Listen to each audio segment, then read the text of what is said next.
hadis nabhas anil kitab ya kitab Yasir ya Fathul Mubin ada min khulasah kitab Sahih Bukhari al-hadis yang mukhtarah. Ya, bismillahirrahmanirrahim. Assalamualaikum warahmatullahi wabarakatuh. Waalaikumsalam warahmatullahi wabarakatuh.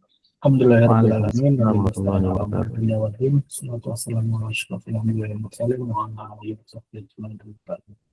Alhamdulillahirrahmanirrahim. Pada kesempatan siang hari ini kita bisa bertemu kembali bermuajah bersama Ustaz Jailani, masih membahas lanjutan dari materi kemarin dalam kitab tafsir Fathul Majid. Ini kitab tafsir ringkasan dari Syarah Sahih Bukhari dengan hadis-hadis pilihan seperti itu. Untuk kemarin masih dalam bab niat gitu ya.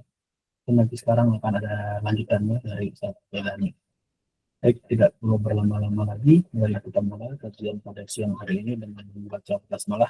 Bismillahirrahmanirrahim. Pada Ustaz Ahmad Jailani waktu dapat kami persilahkan. Bismillahirrahmanirrahim.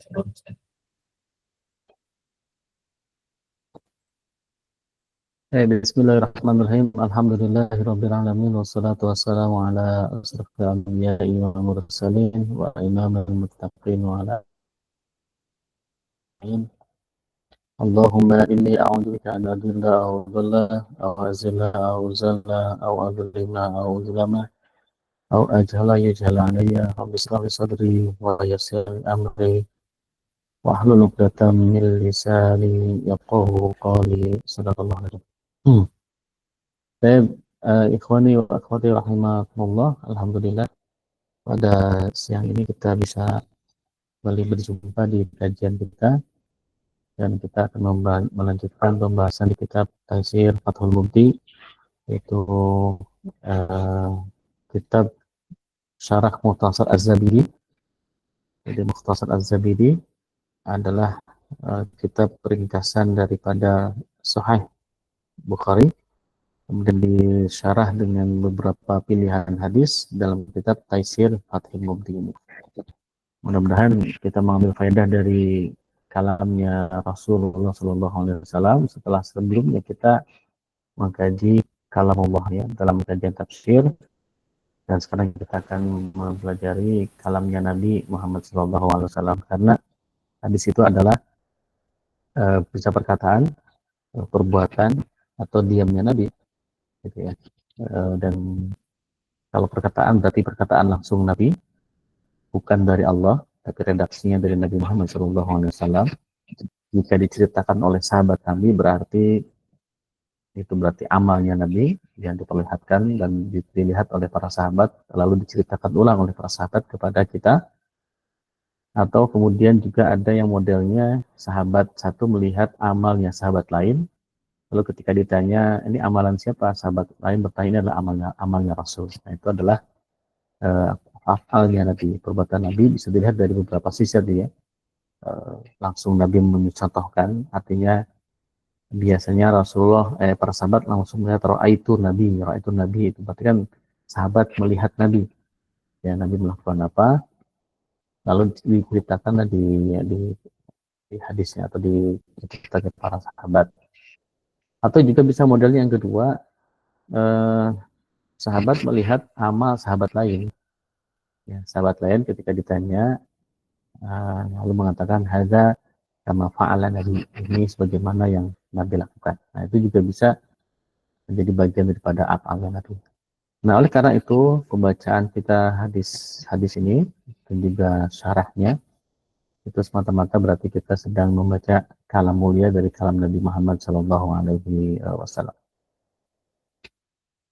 Baik, insya Allah kita masuk ke hadis yang kedua tentang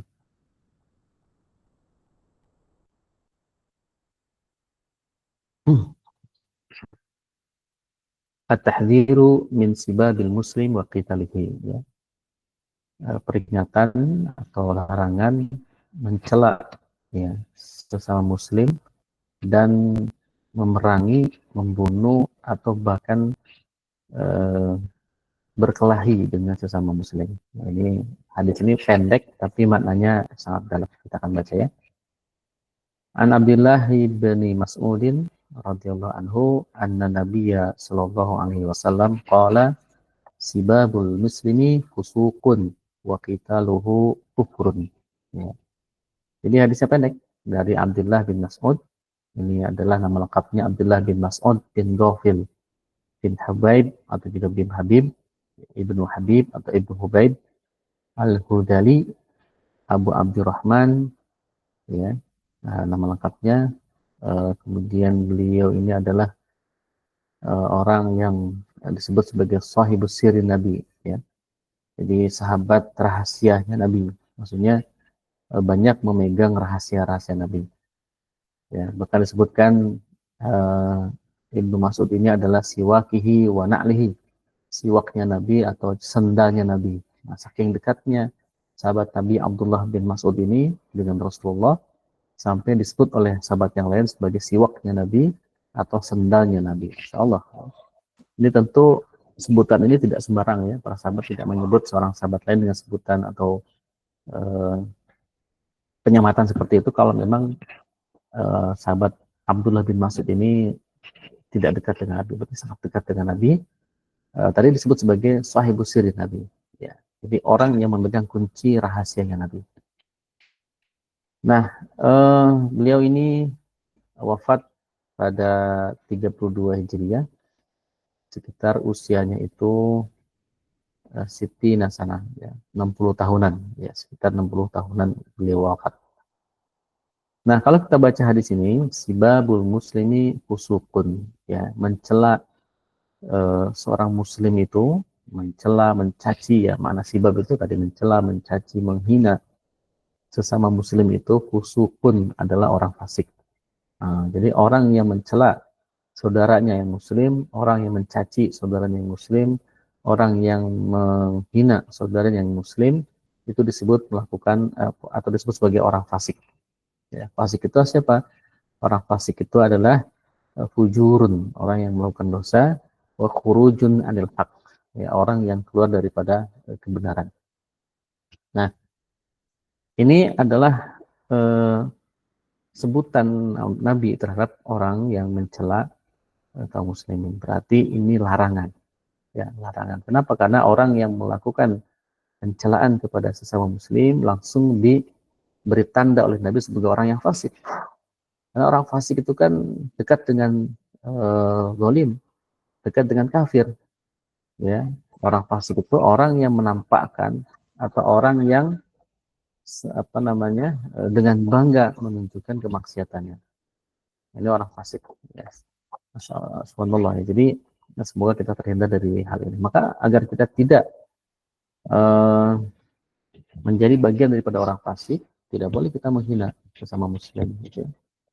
Maka istilah ngeprank atau meledek, mungkin niatnya bercanda. Gitu. Ini perlu diperhatikan dengan sesama ya. Jangan sampai kemudian kita membuli teman kita, teman sekantor misalkan ya, atau teman sepermainan kita, itu bisa membuat hati mereka sakit, walaupun mungkin kita tidak tahu hati mereka itu bagaimana. Tapi ini adalah perhatian ya, perhatian Rasulullah terhadap sesama muslim, Masya Allah. Wa qitaluhu kufrun, dan orang yang membunuhnya atau memeranginya, membunuhnya atau juga berkelahi gitu ya, ini kufrun, termasuk orang kafir. Nah, kalau kita lihat selintas hadis ini, kalau kita maknai dengan secara tekstual, ini kan ngeri gitu ya. Orang yang melakukan pembunuhan terhadap kaum muslimin, orang yang berkelahi antar sesama muslim, ya kan? Orang yang berperang antar sesama muslim itu kafir. Nah, ini kan kalau secara tekstual ini kalau dipahami seperti itu, ini tentu akan berbahaya. Nah, kalau kita lihat syarahnya, penjelasan di bawahnya, ternyata kadang-kadang makna kafir dalam hadis, teks hadis ini tidak bermakna kafir dalam makna yang sebenarnya. Ya, tidak bermakna kafir dalam makna yang sebenarnya. Kadang-kadang maknanya itu bukan kafir dalam sebenarnya. Nah, nanti kita lihat ya. Baik. Kita lihat dalam syarah wal bayannya, ya. Di penjelasan yang pertama, al-kufru haqiqatuhu al-muradu bihi fil hadis. Kafir, ya, hakikat kafir, kemudian apa yang maksud dengan kafir dalam hadis ini. Nah, laisal muradu bil kufri haqiqatuhu, ya, atau haqiqatahu allati hiya al-khuruju anil millah. Jadi maksud kafir dalam hadis itu bukanlah makna kafir dalam makna yang sebenarnya, yaitu orang yang keluar dari agama, bukan orang itu. Jadi kafir di sini maknanya bukan orang yang keluar dari agama Islam, bukan orang yang murtad, ya, dari ajaran Islam. Gitu ya. Bal utliqa alaihi dzalika mubalaghatan fi takdzir. Tetapi hal itu diungkapkan dalam hadis ini sebagai makna mubalaghah. Mubalaghah itu hiperbola. Ya. Saking apa? Fi tahdzir, untuk memberi peringatan bahwa apa namanya, perbuatan saling berantem sesama muslim, saling memerangi sesama muslim, membunuh sesama muslim itu adalah perbuatan yang tidak pantas dan tidak haram hukumnya dilakukan oleh sesama muslim. Nah, itu tuh. Makanya ini maknanya mubalaghah.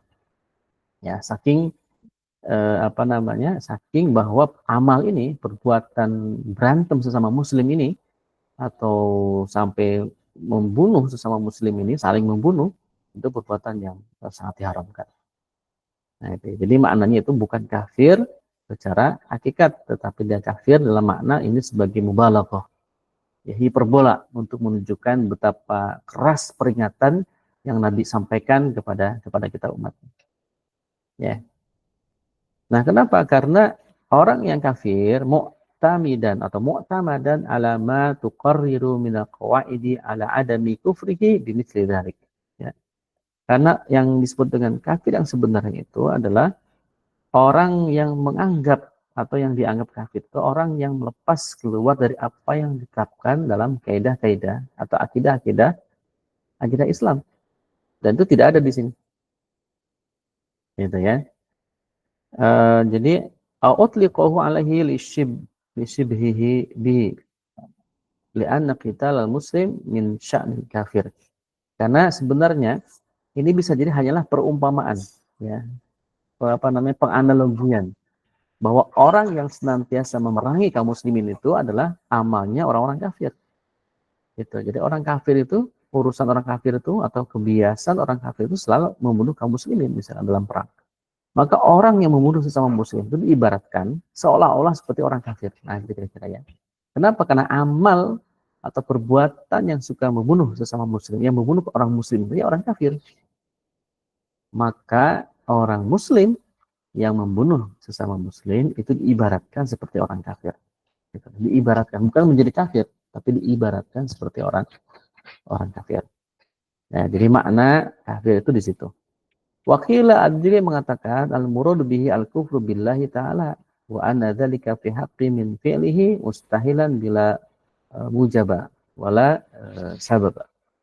Atau ada mengatakan bahwa yang dimaksud dengan kufur di sini adalah mengingkari Allah. Nah, jadi maknanya adalah mengingkari, berpaling daripada Allah Subhanahu wa taala, tidak melakukan malah melakukan larangannya Allah Subhanahu wa taala.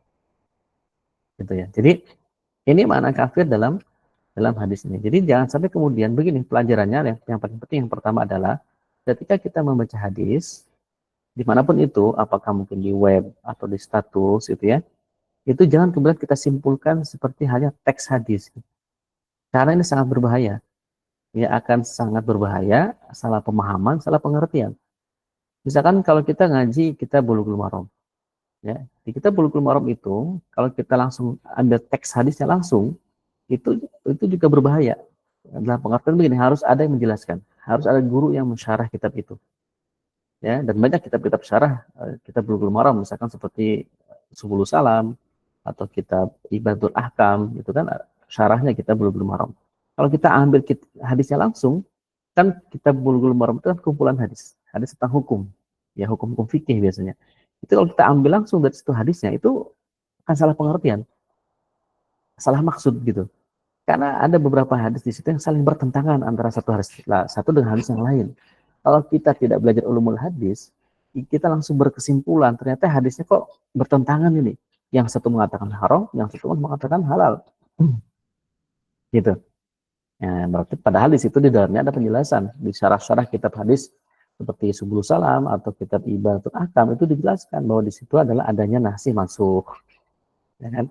Walaupun itu hadisnya doif, ada yang menguatkan hadis yang lain gitu. Dan sebagainya. Atau itu adalah khusus atau apa namanya? Takhsis ya, pengkhususan dari hadis yang umum ditaksis oleh hadis yang khusus. Jadi bagi teman-teman ya yang sering mengutip hadis misalkan secara langsung harus betul-betul tahu ulumul hadisnya, kaidah-kaidah pengambilan hadis ya. Nah, bagi seorang guru yang sering ngisi pengajian, jangan memberikan hadis ya yang sifatnya itu apa namanya? Bisa global, tetapi sebenarnya ada hadis lain yang merinci hadis itu. Gitu, tanpa menjelaskan apa maksud hadis ini. Karena itu akan sangat bisa disalahpahami oleh orang-orang awam.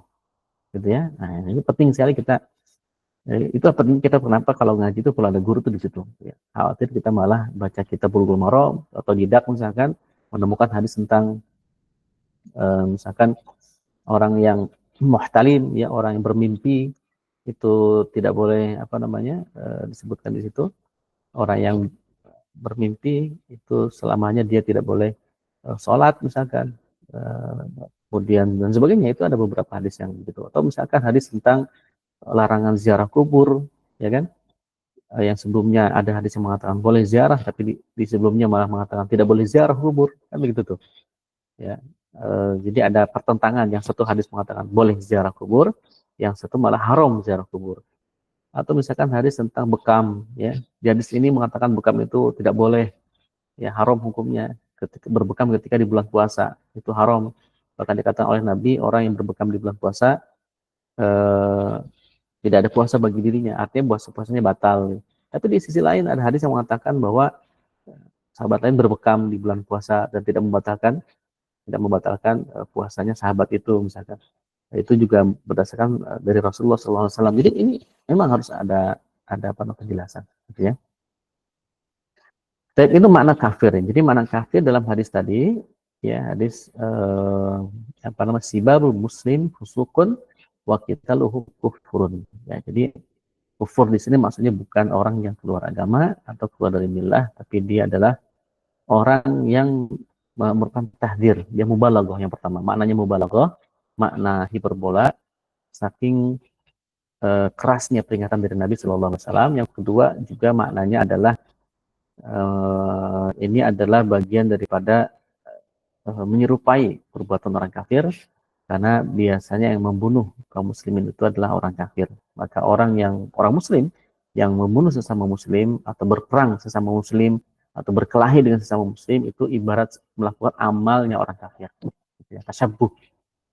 Yang ketiga bisa jadi maknanya adalah ini ingkar kepada Allah Subhanahu wa taala, bukan bermakna keluar dari agama, tapi dia ingkar. Ya, ingkar dalam pengertian ya tidak taat sama Allah Subhanahu wa taala.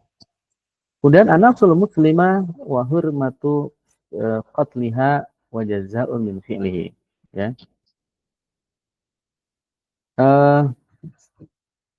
Jadi nafsu ya atau jiwanya seorang muslim itu, dan kemudian kehormatan atau haramnya membunuh jiwanya kaum muslim, ya, dan ini bagian daripada perbuatan. Jadi membunuh ya itu asyaddu minasibab, ya, membunuh itu lebih dahsyat, lebih besar dosanya dibandingkan menghina, meledek, ya. Walaupun dengan penyandingan antara sibab dengan qital itu menunjukkan sibab pun juga ini tidak boleh. Artinya ini berimplikasi kepada sakit hatinya seseorang. Ya, karena makna sibab di sini mencela, menghina sesama kaum muslimin itu disandingkan dengan larangan membunuh sesama muslim.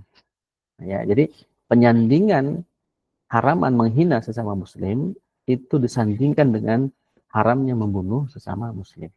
Berarti ini dari sisi bobotnya ini memiliki bobot yang berat sibab juga. Walaupun disebutkan di sini al-qital asyaddu minasibab.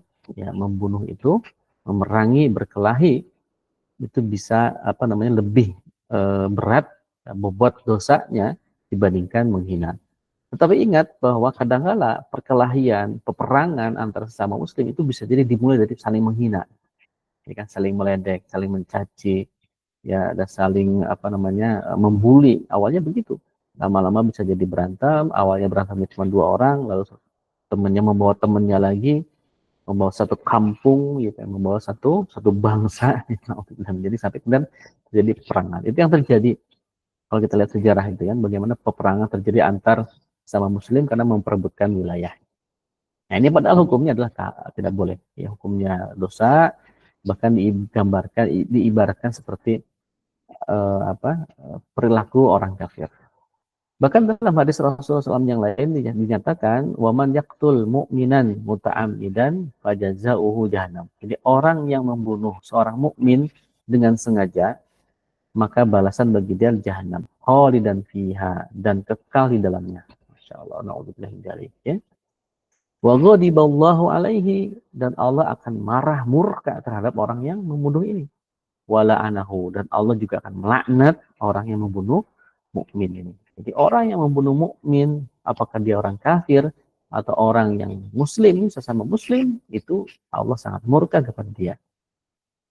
Wa addalahu, dan Allah siapkan ganjaran, ya, bagi dia apa? Azaban, satu azab, satu siksaan yang sangat berat. Makanya hati-hati bagi kita, ya, aziman, ya, kelewat, ya, azaban aziman, ya, siksaan yang sangat besar. Rahu Tirmidzi di sana di Hasan an Abdullah ibni Amrun al-As, ya. Jadi inilah larangan dari Nabi Shallallahu Alaihi Wasallam, ya. Perkelahian itu bisa dimulai dari saling menghina, maka tidak boleh kita saling menghina dengan teman pekerjaan, gitu ya. Apalagi berantem, ya, dengan teman pekerjaan, gitu, bahkan sampai menghina, ya, atau sampai menghina kedua orang tua kita. Naudzubillah min dzalik, ya. Itu Nabi paling tidak suka. Nabi mengharamkan, Allah juga mengharamkan orang yang menghina saudaranya dengan menyebut-nyebut nama orang tuanya. Dan misalkan menyebut panggilan teman kita dengan panggilan orang tua dia, bapaknya atau ibunya, misalkan, itu sangat dimurkai Allah dan Rasulnya. Bahkan Abu Dzar Al-Ghifari yang baru masuk Islam itu, karena dia mungkin kebiasaan di zaman jahiliyahnya, dia langsung menyebut Bilal sebagai orang yang hitam, ya. Wahai anak dari ibu yang hitam, dia nyebutnya begitu. Nabi marah sekali itu ketika mendengar Abu Dzar Al-Ghifari bilang begitu kepada Bilal bin Rabah. Ya, namun karena Abu Dzar ini memang belum tahu, karena dia baru masuk Islam, bahwa itu memang dilarang, dan itu kebiasaan orang-orang jahiliyah, maka kemudian Nabi memaafkan Abu Dzar, dan Abu Dzar sangat menyesal sekali sampai Abu Dzar itu meletakkan pipinya di atas tanah dan memegang kakinya Bilal dan diinjakkan di pipi yang sebelah kiri.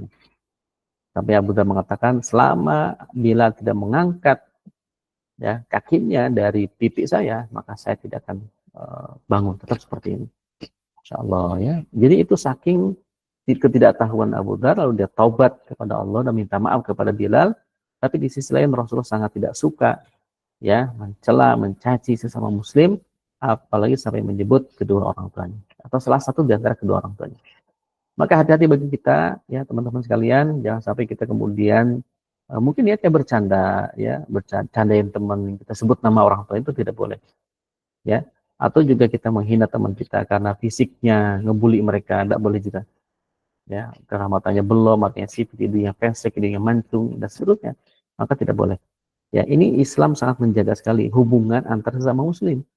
Masya Allah, ya, ini indah sekali ajaran Islam itu, ya, bahkan sampai sebegininya diatur gitu. Tidak ada di dalam agama lain, tidak ada dalam peradaban lain, gitu. Jadi muamalah kita, hubungan kita, tidak hanya muamalah dalam konteks bisnis saja, tapi dalam konteks kita, adab kita pun juga diperhatikan dalam Islam, insya Allah. Ya, jadi ini sangat penting sekali kita perhatikan.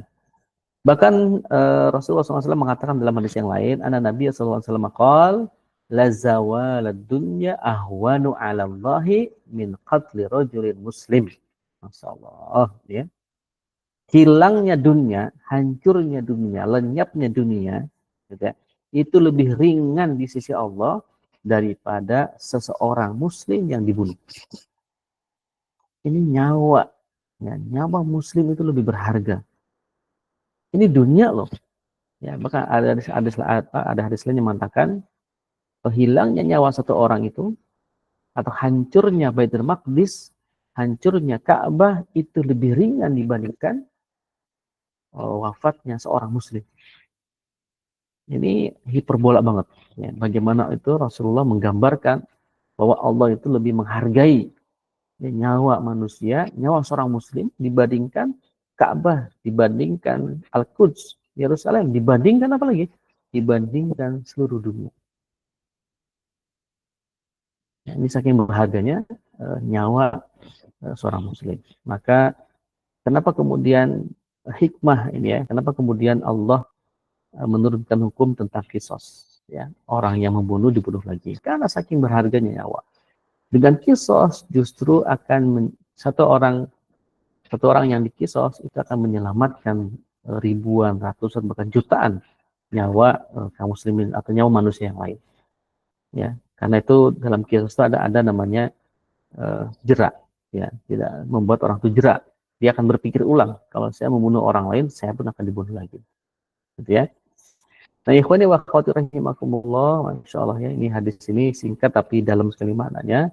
Kalau kita ambil pelajaran dari hadis ini, yang pertama adalah ya kan mayur sidu ilail hadis, ini apa yang kita bisa ambil dari hadis ini? Yang pertama adalah hirsun Nabi sallallahu alaihi wasallam ala ta'alimi ummatihi ya. Hirsu itu keinginan, ya, semangat atau giroh atau ambisi Nabi untuk mengajari umatnya. Jadi Nabi itu orang yang senang ngajar, insyaallah ya, mengajari, memahamkan, menasehati. Nah, ini bisa kita contoh. Karena mengajar, menasehati orang lain itu bukan hanya hak prerogatifnya Nabi. Justru harus kita contoh. Bagaimana tradisi saling mengingatkan di antara komunitas kita itu sangat penting sekali. Ya, komunitas antum di Abdina misalkan ketika lihat teman kantornya melakukan kemaksiatan diingatkan tuh masya Allah. Ya, diingatkan. Mungkin dengan share ya kutipan Al-Quran itu bagus ya. Share kutipan hadis ya ataupun yang lain atau melihat temannya melakukan kemaksiatan langsung ditegur langsung itu lebih ahsan lagi gitu ya. Ini kenapa? Karena Nabi saja semangat gitu loh mengajari umatnya. Ya. Kemudian yang kedua, la yufhamu minal hadisi takfirul muslim. Ya. Hadis ini tidak dipahami sebagai hadis yang mengkafirkan orang muslim. Li'annal hukma bil kufri amru jaddun khatirun. Ya. Amru apa? Jadi khatirin harusnya ya. Karena hukum tentang kufur atau kafirnya seseorang itu perkara yang apa namanya sangat serius. Tidak bisa kita gampang menyebut orang lain, apalagi sesama muslim dengan sebutan kafir. Ya. Ini perkara serius. Karena kalau kita sebut orang itu kafir, sesama muslim, itu mengeluarkan dia dari agamanya. Kita tidak tahu apakah betul hakikatnya dia kafir atau tidak. Ya kan? Tidak bisa serta-merta seperti itu. Jadi ini perkara yang sangat serius, tidak boleh membuat status orang lain menjadi kafir lewat personal. Bahkan disebutkan di sini, ya, at-takfiru ba'da qiyami asbabihi, pengkafiran setelah jelas sebabnya, wantifai mawani'ihi min haqqil qada asy-syar'i faqat. Yang berhak memutuskan dia itu kafir atau tidak itu haknya qadi, haknya hakim syar'i saja, bukan hak kita secara personal, apalagi kelompok jamaah. Ya, walaysa min haqqil jama'at ad-diniyah, bukan hak kelompok agama, awil afrod atau personal, al-a'imah wa du'at atau para imam atau para du'at, gitu, menunjuk orang Anda kafir, tidak boleh. Ini hak qadi, hak hakim syar'i, hakim yang syar'i tentunya ya, hakim dalam penerapan hukum Islam tentunya yang menetapkan orang itu kafir atau tidak kafir. Ya, kita tidak boleh. Ya, nah, ini saking hati-hatinya ya, karena masalah perkara kafir tidak kafir kan ini masalah perkara yang sangat berat gitu loh. Jangan sampai kemudian kita terkenal hadis Nabi, man kafara faqad kafar, barang siapa yang mengkafirkan orang lain, sungguh dia telah kafir. Akan ngeri itu. Ya. Nah, kalau kita sebutkan misalkan min alamat riddah, tanda-tanda orang itu murtad dalam hadis Nabi misalkan, itu bisa sebutkan seperti itu, ya. khawatir terkena kepada tanda-tanda ridha, tanda-tanda orang yang murtad, sebutannya begini, gitu ya. Nah, dalam konteks kenegaraan itu modelnya begitu. Jadi tidak boleh kita sembarangan, serampangan menyebut saudara kita sama Muslim, hanya berbeda misalkan mazhab, ya berbeda misalkan ormas, kita sebut sebagai orang kafir. Naudzubillah min dzalik. Hati-hati ya. Kemudian yang kelima, yang keempat, ya manzilatul muslim wa hurmat qatlihi wa hurmati qatlihi au tahridi alaihi, ya. Kedudukan seorang muslim dan haramnya membunuh sesama muslim, ya. Ya, haram hukumnya kita membunuh sesama muslim atau juga mendorong untuk melakukan pembunuhan, ya, memprovokasi gitu ya. Itu tidak boleh. Ya, memanas-manasi gitu agar terjadi peperangan antara sesama muslim, ya, menjadi kisruh antara sesama muslim, itu hukumnya haram. Jadi tidak boleh kita sembarangan, apalagi ini sesama muslim. Sejelek-jeleknya teman kita, sejelek-jeleknya misalkan orang lain, walaupun dia masih muslim, ya, jangan kemudian kita mengadu domba sesama muslim. Gitu ya. Apalagi misalkan orang munafik, kita tidak tahu orang munafik itu bagaimana, ya. Bahkan Nabi saja ketika para sahabatnya menyarankan, ya Rasulullah, kenapa kita tidak bunuh saja tuh Abdullah bin Ubay bin Salul. Apa kata Nabi? Kalau kita bunuh dia, nanti akan ada omongan orang kafir. Kalau tuh lihat tuh Muhammad katanya membunuh umatnya sendiri. Ya, karena orang lain melihat bahwa Abdullah bin Ubay bin Salul ada orang Islam. Ya, kata Nabi, biarlah dia dibunuh oleh kelompoknya sendiri. Dan betul, Abdullah bin Ubay bin Salul itu mati dibunuh oleh komunitasnya sendiri, oleh kelompoknya sendiri. Gitu. Itu kumpulan orang-orang munafik juga. Nah, itu. Jadi hatta orang munafik pun, ya, kita tidak boleh kemudian serampangan melakukan kekerasan terhadap mereka atau juga pembunuhan terhadap mereka. Kemudian yang kelima, at-tahdziru min qatlil muslimi ghairi haqqin, ya, peringatan keras, ya, terkait dengan membunuh sesama muslim tanpa hak. Ya, tanpa hak itu berarti ada yang hak, ya. Apakah boleh orang muslim membunuh muslim lain? Boleh dengan hak. Maksudnya apa? Misalkan seperti seorang algojo membunuh pelaku pembunuhan, kan boleh itu. Dia berarti membunuh sesama muslim dengan hak, karena memang dia melakukan pelanggaran, ya. Artinya dia telah melakukan pembunuhan terhadap orang lain, maka hukumnya dibunuh lagi. Siapa yang membunuh? Ya algojo. Nah, algojo itu berarti kan dengan hak, diperbolehkan, walaupun yang dibunuh adalah sesama muslim. Atau orang yang dirajam, ya kan itu pembunuhan juga, dirajam itu, dikubur setengah badan, dilempari, ya, itu dengan hak, itu diperbolehkan. Kenapa? Karena dia memang hukumannya begitu, gitu ya. Kemudian yang keenam, wujubul muhafadzati ala nafsi al-basyariyah. Wajib hukumnya menjaga jiwa manusia. Ya. La ghadaballahu wa la'anahu min qatliha aw adaha. Dan Allah akan murka dan melaknat dari orang yang membunuh atau bahkan menyakiti sesama muslim atau sesama manusia. Jadi ini kesimpulannya, ikhwani wa akhwati rahimakumullah, janganlah kita saling mencela, mencaci maki sesama saudara kita yang muslim. Dikhawatirkan itu akan memunculkan perkelahian, persengketaan sesama muslim, dan bisa jatuh kepada pembunuhan. Dan itu hukumnya haram. Itu termasuk dosa besar. Ya, semoga kita terjaga dari hal seperti itu. Ya, dimulai dari lisan kita, hati-hati, ya. Jangan kemudian kita sering membuli teman-teman kita. Kita doakan saja teman kita dengan doa yang baik, yang terbaik, dan sebagainya. Kalaupun ada kejelekannya, kita nasihatin. Bukan malah diomongin atau malah dicemooh atau dihina. Naudzubillah min dzalik. Semoga Allah menjaga kita semua. Terima kasih banyak atas perhatian teman-teman semuanya. Ikhwani wa akhwati rahimakumullah. Kita mungkin cukup sampai sekian. Jika ada yang boleh ditanyakan, boleh nanti di-share di grup, ya. Baik, syukran. Wassalamualaikum warahmatullahi wabarakatuh.